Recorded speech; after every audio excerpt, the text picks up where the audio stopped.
ក្រុងព្រៃនគរជាដែនដីខ្មែរ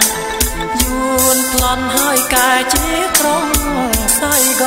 នកំពុងក្របីជាបេនងែផងឯខេត្តឡុងអាងជាកំពុងកោជាហោជាមិញនៅឆ្នាំចិត្តណា5កូនខ្មែរចូលចាំក្រុងព្រៃនគរសពថ្ងៃចិនយួននៅពេញអូអគ្មានប្រជាធម៌ម៉ែយើងទៀតឡើយ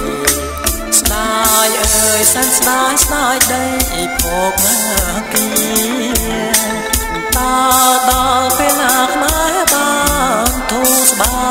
យកុំអស់សង្ឃឹមញញឹមទុកហើយមុននឹងក្រោយគង់បានខ្មែរវិញខ្មែរក្រោមខ្មែរក្រោមតស៊ូគ្រប់មើគ្នាតាមនីតិកាអន្តរជាតិចេញសាសវត្តថ្មីព្រៃនគរភ្នំពេញបានជួបគ្នាវិញខ្មែរសុខសាន្តអ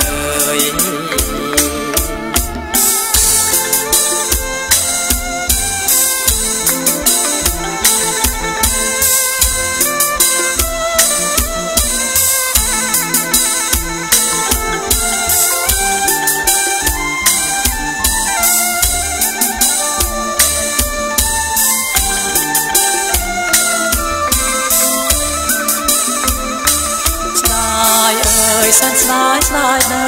ភោគគីតើដល់ពេលណាខ្មែរបានទូស្បើយកុំអស់សង្ឃឹមញញឹមទុកហើយ